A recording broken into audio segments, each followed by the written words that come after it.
Okay, well, hi everybody. I think we'll get started here. I hope all of you have had a chance to log in and can see this appropriately. This is our first time doing this, at least for me. So hopefully everybody's comfortable sitting in their own home, COVID-free, office COVID-free, wherever it works. What I'm going to do is present to you first, and then what you can do is type in questions, and at the end we'll answer the questions. Hopefully we'll have enough time to get to everybody.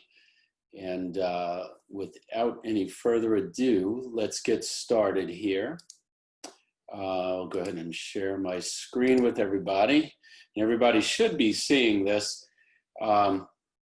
So I'm Dr. Edward Mikol. I'm one of the partners in OrthoSC, and my specialties lie in shoulder, hip, and knee surgery, everything from arthroscopic surgery as well as replacement surgery. So kind of cover all the problems with shoulder, hip, and knee. And if anybody needs to contact us, there's a number that will show up later that's on the screen. We can certainly visit websites as well. So we'll get going on this. The topic today is, why does my shoulder hurt? Okay.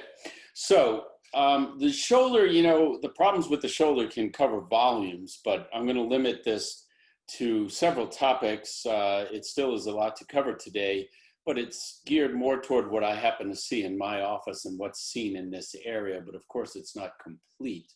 That would involve rotator cuff tears and pathology, as well as arthritic conditions. I'll be talking about the biceps tendon briefly, shoulder separations, shoulder dislocations or instability, as well as something called adhesive capsulitis, which I'll explain. So a little bit to go over the shoulder anatomy so you can understand what I'm talking about. The shoulder blade is this big wide bone here, and the humerus is the arm bone that goes down your arm. Over here, we have a rotator cuff muscle that comes off the shoulder blade and becomes a tendon, right where the red and white meet, and attaches to the bone. There's another one up top here called the supraspinatus, and that's really the one that has the most common pathology, and we'll talk about that. Another player in this is the biceps tendon, which we'll talk about. And over here is the acromion, which can sometimes have bone spurs, and we'll talk about that as well. What's not shown on here is the collarbone, which attaches here and comes off and attaches to your sternum, and there are ligaments that hold the collarbone to the coracoid process and to the acromion. But we'll get into that a little bit.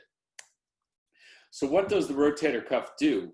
When you lift your arm, the deltoid muscle, which is the big muscle on the outside of your arm, tends to pull your shoulder up, but it also brings it away from your body. If the shoulder is not held in the socket very well here, it would tend to slide up.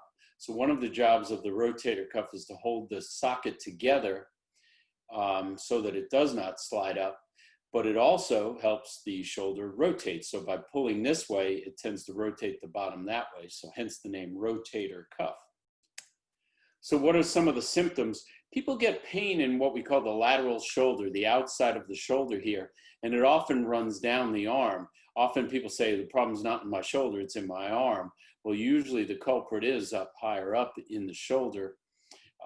This pain can occur at rest, when you lift your arms, such as what he's doing in this picture, but at night too, when you're laying down in bed. People have weakness, and sometimes actually rotator cuff injuries are painless. People don't even know they have them. They may just have weakness but no pain, or they may just say, I can't use my shoulder. So one of the things that we look for on examination is whether somebody has guarding. And guarding is where you are resistant to somebody moving your shoulder, or you don't want to move it because it hurts. So therefore you have pain with motion, and that's one of the things we look for. Crepitus is a fancy term for crunching and popping that occurs when you move your shoulder. I'm sure some of you have felt that. But you also get weakness and so-called impingement signs. This picture, what you're seeing right here, is the doctor doing a test of so-called impingement. We don't do that to torture you in the office, but I will do it, and some of you will hurt sometimes. Try not to hurt you too much. But what's going on with impingement?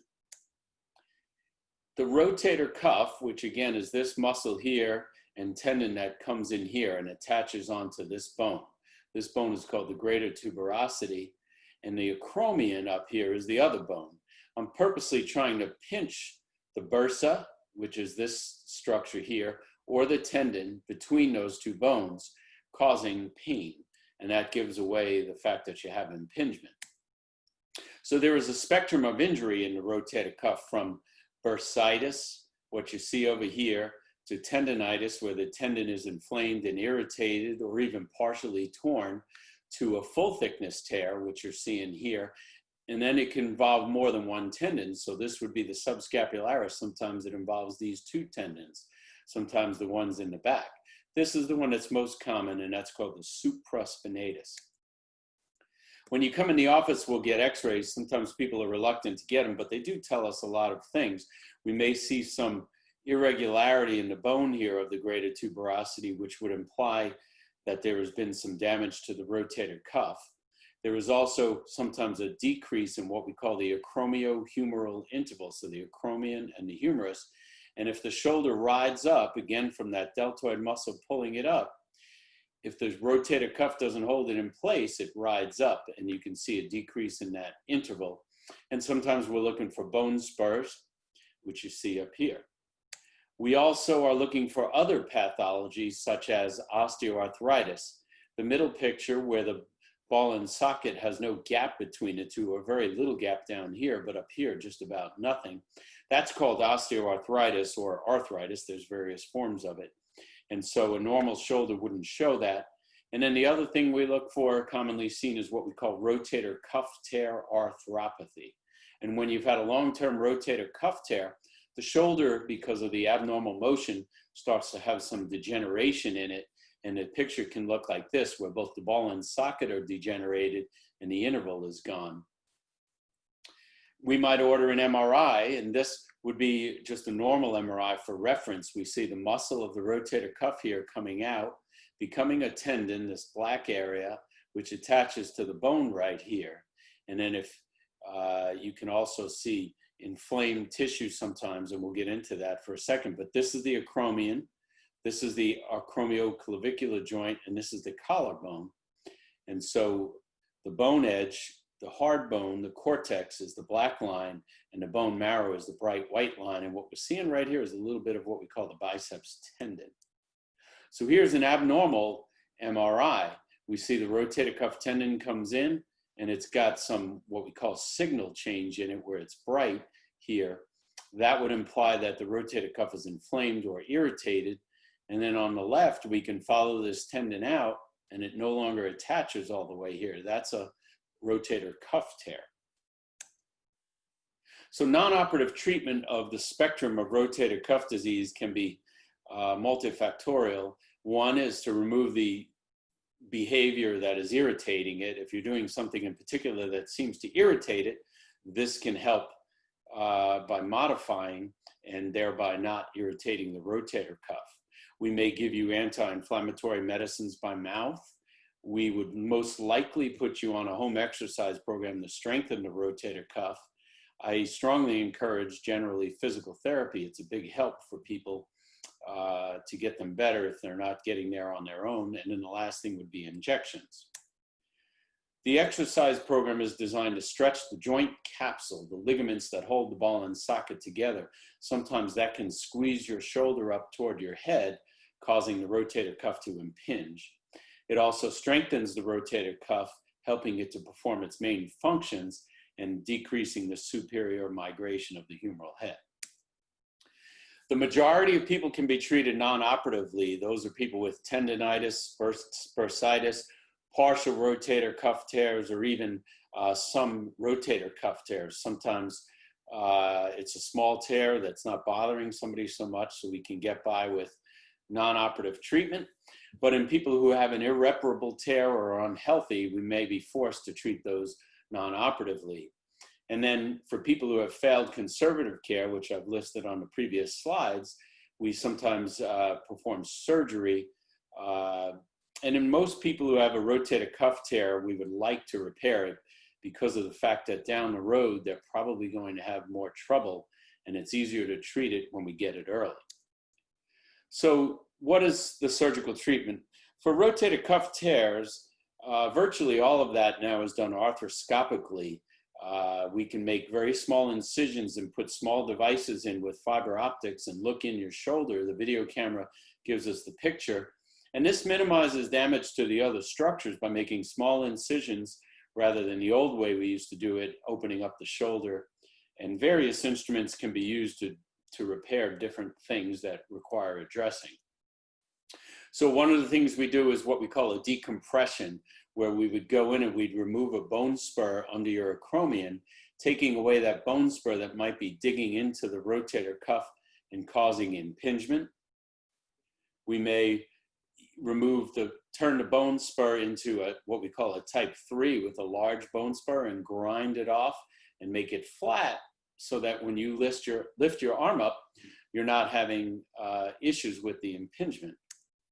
There's another option is to do what we call a distal clavicle excision, where we take the very end of the collarbone out here because this is arthritic, and that can cause issues and problems. And then lastly, we're talking about a rotator cuff repair. We go through various steps, and different tears are treated in different ways, but in general, we rough up the surface of the bone so the bleeding bone here provides stem cells and the ability for your body to heal it. And then we drill little holes in the bone. We put these suture anchors in, and there's many different types of these that get screwed into the bone or impacted into the bone. And then those sutures are brought through the rotator cuff and repaired to bring your rotator cuff back down to its attachment site. So I'll show you a few pictures of what it looks like arthroscopically. This person here on the left does not have a tear. This tendon comes down and there's no gap, but the one on the other side has a tear that you can see right through. We're looking at the ball of the humerus here on both sides, and you could actually look through completely through the tear. The one on the left now has a partial tear, and you could think of the rotator cuff as many fibers. It's like a rope that has many fibers, and some of the fibers are torn in this case, but not all of them. So the tear is partial, but it doesn't go all the way through as compared to the one on the right. From the other side of the tendon, before we were looking down from below where the ball and socket is and looking up at this, now we're looking from above it down. You could see the tear again. And what we do is we rough up the bone right here and we pull this tendon all the way back down, attaching it. This is sort of a little bit of an older technique, but the same basic idea applies. Now, another thing we do sometimes is go in and remove the bursitis that I showed you a few slides back. Here's where the bursitis is removed and a spur is removed. This is the acromion, and down here is the rotator cuff. And between these two things, on this side is filled up with a really, we call it an angry scar tissue. You know, all of this tissue is inflamed, and that's clearly an abnormal appearance. Hold on one second for me. I have to shut a door. I have a dog who's making some noise. Sorry about that. Over here, we have a bone spur, and we're removing all the scar tissue that's in there, and then we're grinding off this bone spur back down to raw bone, essentially opening up that space. And so here's a view of what we call an arthritic AC joint, where the collarbone is here and the acromion is here. And there's no gap in here because the cartilage is worn away. And then what we do is we take out a part of this bone here to open up the space so that it no longer rubs together. And here's the end of the collarbone with the end of the acromion, and there's now a gap in there. It's not a big gap, but it's big enough to take the pressure off that area, which hurts when it's arthritic. So post-operatively, if someone does not have a repair of the rotator cuff, we don't have to protect them very much. So we put them in a sling, but we start exercises and strengthening and physical therapy right away. And that can start usually within a couple of weeks of surgery or even the day of, if we wanted to. When the rotator cuff is repaired, we have to keep you in a sling for 6 weeks, because if you trigger those muscles, you could pull off the repair and end up having difficulties and even needing another operation. So we don't want that. The therapists are very well versed in the protocols, and they'll take care of you and do the right things, but you have to stay in the sling, even though you don't like it, for about 6 weeks. After 6 weeks, we can really start to work on strengthening. And then it can take anywhere from 2 to 4 months of therapy to get you back fully. So it's a long game that you got to be very patient. The recovery can take 6 months or more, and everybody goes at a different pace. Not all of the tears or surgeries are the same, so you can't really compare yourself to somebody. Sometimes we get in there and the arthroscopic repair is not possible. The tendon's no good, it's real thin and it doesn't hold sutures, or the bone is real soft and won't hold anchors. Most of the time we can predict that preoperatively by having an MRI, but sometimes people can't get MRIs, or sometimes we're surprised in there. And it's not unusual to have other pathology, other abnormalities that we have to treat. And sometimes those can limit recovery. For instance, you may have more arthritis than we expected, and you may end up having more pain because of that. And one thing I want to drive home is it's very important to go to physical therapy. A lot of people don't like to do it, but it really does help you recover much, much, much more quicker. So I'll move on to the next topic, which will be arthritis. The picture on the right is what we call osteoarthritis, where you develop a bone spur at the bottom. There's a little bit of flattening of the round ball of the humerus. You get what we call subchondral cysts in here, but most importantly, you've lost all the cartilage between the ball and socket, causing obviously issues, pain and discomfort. Rheumatoid arthritis, people who've had infections can sometimes get it, and there's many other forms of arthritis that can all cause the common denominator of a ball and socket that doesn't have good cartilage. So you get inflammation in the joint, loss of cartilage, and along with that comes pain. So the symptoms are pain, limited motion, stiffness, it grinds or catches sometimes, and weakness. Weakness is mostly because people don't use their shoulder because it hurts, or because it just simply isn't used over the years and they get very weak. So the goals of treatment are to decrease your pain, to get you back your mobility in your shoulder in this case, and to get you back to a lifestyle that you like, and to get increased activities and do the things you want to do. We try, first of all, generally anti-inflammatory medicines, which can reduce pain and swelling and inflammation. Analgesics like Tylenol, which most people have tried, those are the anti-inflammatories when they come to us. And sometimes people are on pain medication, and we usually don't like to do those. The government's cracked down on those. Everybody's very reluctant to give those. It's not a good way to treat it, and it's only in people who are untreatable for various reasons that we would give pain medicine, and that generally requires a pain management doctor to follow you. So for rheumatoid arthritis, they can have things called biological response modifiers. There are various drugs like Remicade or Enbrel that can actually treat the joint lining inflammation that occurs in rheumatoid arthritis. These are not used in osteoarthritis. And sometimes these DMARDs, which are other medications, are treated. Usually these are given by a rheumatologist or a medical doctor, not your orthopedist, but some people are on them. And the important thing for us to know as orthopedists, if you're on it, is that these can interfere with sometimes your healing postoperatively. So we like to know these things. But whether you have rheumatoid arthritis or osteoarthritis, we often do cortisone or Kenalog injections, somebody in the cortisone family, that is, and they decrease inflammation, decreasing your pain and stiffness. So cortisone injections are powerful anti-inflammatories. Usually they give you temporary pain relief from weeks to months, but sometimes I do shots and we don't see people for years. But eventually they don't work because the disease progresses. There's generally a small risk of infection, and for diabetics, it can increase your blood sugar, so we like to watch that closely. PRP, PRP is platelet-rich plasma, and that can give you some pain relief, where we draw your own blood, we spin it down in a centrifuge and inject the platelet part back in, and that does not rebuild cartilage, but it can have some healing effects and can help you feel better. Stem cells are another thing that's advocated, which are not approved yet, and none of the insurances will pay for it. There's no real studies out there to prove that stem cells rebuild cartilage, but there's some anecdotal evidence that people who have tried it have said that it has decreased their pain.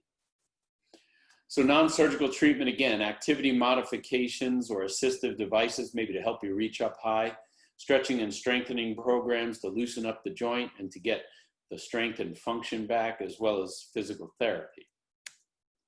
Surgical options.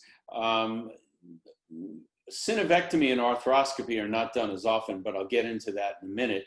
But shoulder replacement surgery is probably the most common thing we do when it comes time to do a surgical treatment. And that could be what we call a total shoulder or an anatomic shoulder replacement, a half of a shoulder replacement, or a hemiarthroplasty, or what we call a reverse shoulder replacement. So synovectomies can be done in the early stages of rheumatoid arthritis. Sometimes we go in and we arthroscopically remove the inflamed joint lining, which we call the synovium. And that sometimes can prevent further damage, and but the diseased synovium can grow back. The process does not stop, but we're trying to just stave it off for a while. And that's done generally before it gets too bad, and mostly in younger people who we want to avoid doing a replacement surgery on. Arthroscopic treatment is when we go in and we remove some debris and we smooth the cartilaginous surface to some level.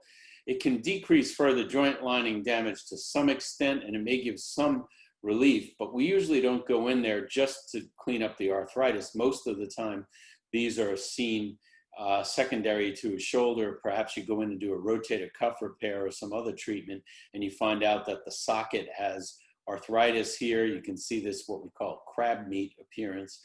Or on the ball, you can see where the normal cartilage would be down here, and all of a sudden it's chipped off and it's almost down the bone, or basically is down the bone in this person. I can't do much about that.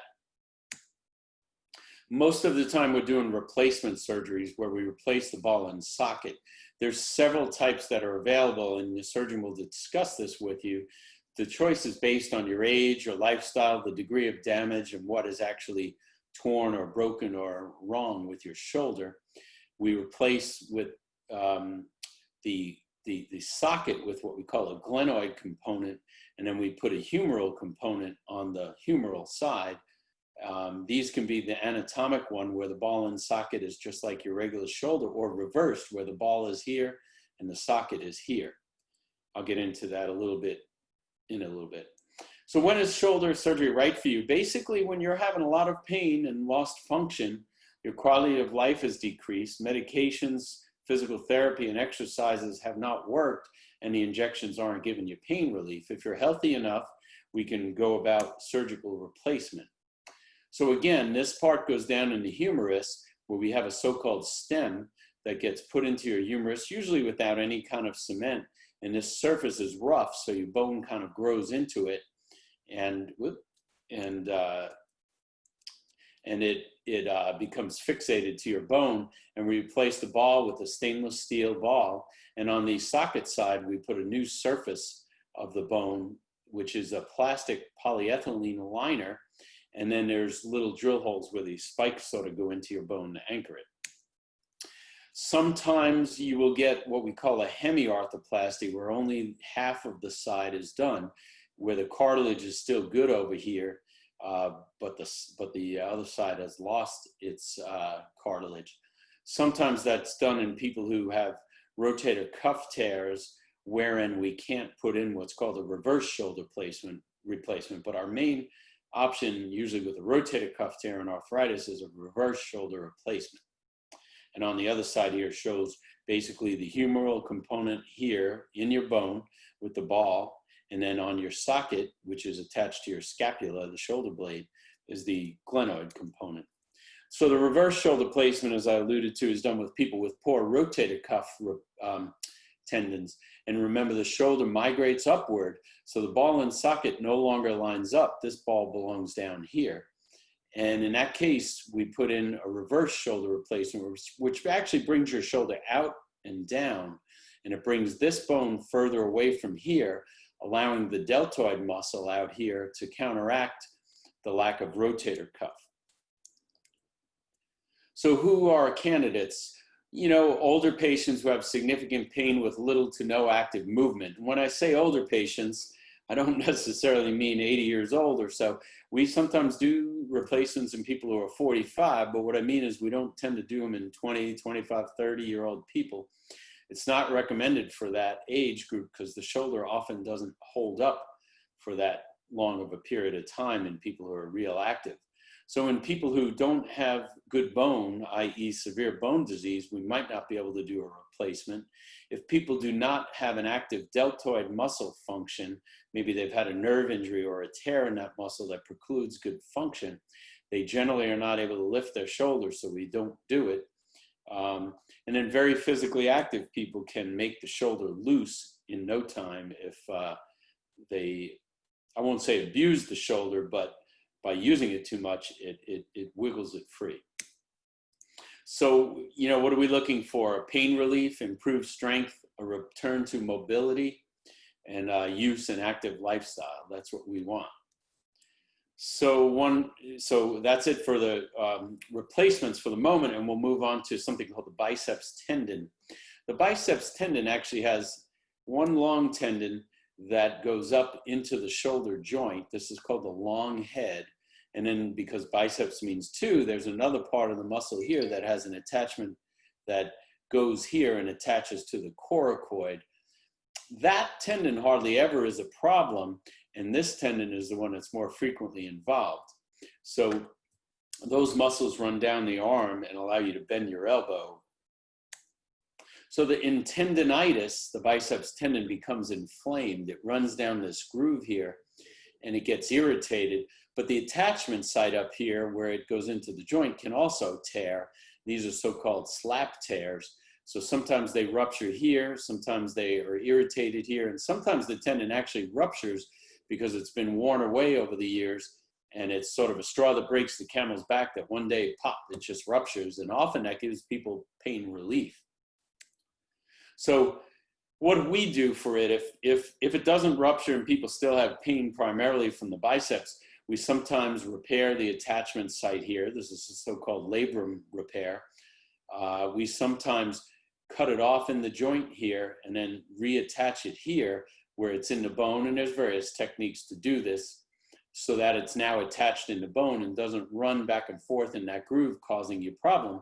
And sometimes we just cut them. Sometimes they're not able to be repaired or our repair doesn't last. And in Europe, that's what they do virtually all the time. They hardly ever repair them. And that can leave you with a little bit of a cosmetic deformity in your arm because the muscle looks a little different, but it really doesn't cause much in the way of abnormal function. Another thing that can hurt your shoulder is a dislocation where the shoulder pops out of a socket, or a subluxation where it moves slightly but never pops out of socket. This is usually a traumatic thing, and it can become a recurrent problem because of tearing in the ligaments that hold the shoulder into position.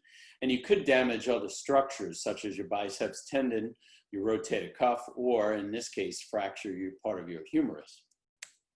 So it's painful when you have an active dislocation. It's pretty obvious to us. There's a deformity and you can see it. If you've ever seen one, you won't forget it. There's weakness, limited motion. And as I said, these can be recurrent. And ironically, these could be chronic, where some people come in and they've been out for so long, it doesn't hurt them anymore. We don't see this too often, but I have seen it a handful of times in my career. Most of the time, they're either acute, subacute, or recurrent rather than chronic. So what are the associated injuries? Fracture and labral tearing. These ligaments are what actually holds your shoulder into joint. And initially, these are treated with what we call a closed reduction. Sometimes you need anesthesia, sometimes you don't, but basically without making an incision, we manipulate your shoulder back into position, or you sometimes need what's called an open reduction, where we actually have to make an incision because something is blocking us from getting this back into joint. Rarely needed, most often done with chronic dislocations, because the chronic dislocations won't go in on their own because they've been out for so long. So shoulder dislocation treatment is frequently done in younger patients, where we go in and we repair the ligaments that are torn in the bottom of your shoulder here, as the last picture on the previous slide showed. And this is done arthroscopically. But sometimes older folks who have dislocations are, when you're over 40, there's a high incidence of rotator cuff tears occurring with the dislocations, and we may have to do the rotator cuff repair. Chronic dislocations is a whole different class, but we do treat those sometimes surgically. That's not an arthroscopic treatment, but an open procedure. So one other thing that can occur AC separations, or what we call acromioclavicular separations, where the acromion, this bone, separates from the collarbone, the clavicle, and the ligaments, there's two main sets of ligaments that hold it together, here and here. And when you tear these, a relatively minor tear, but nothing's out of place, that's called a grade 1. When it's a grade 2, it's torn a little bit further, and usually this collarbone rides up a little bit higher, even though that's not really shown here, and this one's sprained but not torn. The so-called grade 3s, and there are more grades, but I'm just going to make it simple today. Both of these ligaments are torn, and that's usually a traumatic injury for people who fall on their shoulder. They trip over the dog, land on the shoulder, or they fall over a bicycle and land on the shoulder. Usually these are not treated non-operatively, and there's a deformity that persists where the shoulder collarbone pops up. But usually we don't fix them, and probably 99% of people do not need it. And rarely we arthroscopically can reconstruct these ligaments, something similar to what you see here, because of chronic pain or in somebody who's real young and is going to be using their shoulder. Adhesive capsulitis is a painful condition that comes on what we call insidiously. It's not from an injury. It may be occurring more commonly in people who are diabetic, but it's a stiff, painful shoulder. We call them frozen shoulders sometimes because you just can't move it. And that's where these ligaments, the joint capsule here, get real tight and inflamed because they're irritated, they swell up. And if you've heard the term bending a wet rope, you know, all the fibers swell up and you can't really bend it because it's thick. The joint lining's inflamed and people have markedly limited motion and very significant pain. When we go in there, well, let's back up. The treatment generally is physical therapy and anti-inflammatories as well as injections. And you got to expect slow progress. But what's going on is the joint lining is very inflamed. You can see this red, irritated joint lining. These are the ligaments. That's the ball of your shoulder. That's the ligament, the labrum ligaments, we call it. And that's all very, very irritated. So if you fail non-operative treatment, we end up generally doing what's called a manipulation under anesthesia, where we put you to sleep and bend your arm and make it go. We effectively are tearing some of these ligaments that are in here. It can be pretty painful. Obviously, we put you to sleep for it, but it can be painful after the surgery. And sometimes we even go in there arthroscopically and do what we call a lysis of adhesions, where we actually cut the ligaments with various instruments that we have. This can be a recurrent theme, but usually not. Sometimes it requires a second surgery because people are still stiff. And it's not that unusual for it to involve both shoulders either at the same time or sequentially. But I want to reiterate in finishing up here that these are the most common causes of shoulder pain, but strange things can occur. People come in with infections, or maybe they have fractures where they've broken all or part of the shoulder, or nerve injuries to the shoulder, which can cause pain. And quite frequently, I get people coming in with neck pain, where the pain is from here or goes down here, and people say, my shoulder hurts, and point to this area. And that's usually from an arthritic condition or a problem in the neck. More often than not, I will likely refer that to one of my partners who treats the neck issues. And so with that, I will look at some of the questions and try to address them. I'll be opening up the screen in a second. If anybody would like to schedule an appointment, they can, I think in the chat room here, mention it, or just type in a question and give your name and phone number. We could have a staff call you, or you can call this number that's seen here, and we'd be more than happy to take care of you. Okay? And let's get the video. I believe you should be seeing my video now, and I'm going to go for some of the questions. At the moment, I'm not seeing any open questions. Just hope they're all coming through. This is my first time doing this, and I'll give it a few minutes. So if you have questions, if you need to figure out how to do it, I think there's a Q&A thing. If you go to the bottom of your screen and or the top of your screen, it should give you some options as to how to put a question in. But I'll give it a few minutes. I see somebody has raised their hand, but I'll give you a moment to try to type in a question.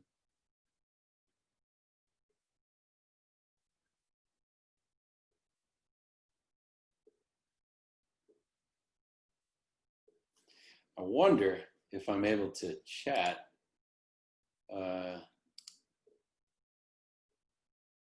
Answer live. Okay. Let me try this. Okay, there are a couple of questions. So one, if I have a partial tear in my rotator cuff, can I hurt it further by playing tennis? I don't know if everybody can see these questions, but I'll read them out. The truth is, that rotator cuff tears progress often. Sometimes people start with partial tears, maybe only 20% of it is torn, and then it starts to progress more to 50 or 80%, and then it becomes a full thickness tear, then the tear becomes larger, and then it involves one tendon and maybe two tendons or more. The bottom line I tell people is, you need to live your life. I don't think playing tennis alone is going to hurt your shoulder, and I would recommend going about your life. If it tears further and we have to fix it, so be it, but I think you need to live your life. And that one of the indicators of a problem with the rotator cuff tear getting larger or the tears progressing is somebody who's having increased pain. So I'd keep that in mind. We try to treat you, but if the treatment doesn't work or you keep having pain, we're going to want to get an MRI, and then we'll end up, if it's a tear, probably recommending surgery. But I do recommend you stay active. Just keep your rotator cuff strong. That's very important to prevent further tearing, because the other parts of the rotator cuff can compensate for the, the other one that's torn, or the part that's torn. All right. Someone has asked about rotator cuff surgery almost 3 years ago, still having some postoperative discomfort. Is this normal? Well, obviously we don't shoot for that, but it can be a problem because of other issues. You can have some arthritis in there, or labral tearing, or the biceps tendon can be torn. You could have a re-tear of the rotator cuff, either in the same spot that was torn prior or in a different part of the shoulder. Sometimes even if people are doing well and then they get increased pain again, sometimes they do just get a tendonitis or a bursitis. And in those people, we can often give them a shot or treat them again and get them feeling better. If it's hurting still after 3 years, it might be wise to come in and get an x-ray, maybe even an MRI, and let's see what's going on with that. Which office are you associated with? So Ortho SC has 3 offices. We're a group that has combined, and we have offices in Merle's Inlet, where I'm located, Carolina Forest, and Conway. I go out to the Merle's Inlet office, so that's the answer to that one. I've had a cortisone injection a week ago, and the doctor said I should get relief in 3 or 4 days. It's been 8 days, and the pain is actually worse. How long should the shot take to start working? I tell people it often works in 2 or 3 days. But there's a numbing medicine we put in right away. 2 different ones I use, and they both go in the same shot. So often people leave the office with a decrease in the pain. The numbing medicine works quickly, but that wears off, and then the steroid has to work. And that does take a few days. I usually tell people a week or 2. 2 to 3 days sometimes is good, but if it's not better in a few weeks, I'd still give it a bit of time and maybe do the exercises. And I usually follow up with people about a month after a shot to see how things are. That way we know that we've given it a chance for the rotator cuff to work very well. The injection to work very well. So if he's already had an MRI and there was no tear, we usually send people to therapy, do the exercise program. It can take some time for this to go away. And if everything else is normal, meaning you don't have arthritis in your shoulder, sometimes people do have arthroscopic treatment for what the decompression I was talking about, or the acromioplasty, or to fix the impingement or a biceps tendon, it doesn't have to be to repair a rotator cuff. It's good that you don't have a tear. That means that if you had surgery, you probably would recover quicker than someone who did. But there could be some other issues going on there without, you know, knowing the full story. You know, I can't answer the question completely, but I think that's a good sign you don't have a tear. I'm happy for that. I've had a reverse total shoulder replacement, still hurts. Doc says the operation is fine. So the doc back for C4-5, which I guess is referring to a neck problem. He says the back is fine. What's my next option? So if the neck is not causing the problem, I'd first make sure it's not coming from the neck. There is overlap, and it could be. But if the neck is fine, MRIs are good, and they're convinced there's not a problem from the neck, it could very well be an issue with the reverse shoulder replacement. There are some people just don't get full relief, but there can also be an infection or loosening of the reverse replacement. You know, it's sad to say, but true, that not everybody gets 100% relief 100% of the time. I hope that's not the case for you. I don't know how long ago your surgery was, but it may just take time. Reverse shoulders are treated, that is for a chronic issue that took years to occur. And it can take a year or two to fully recover.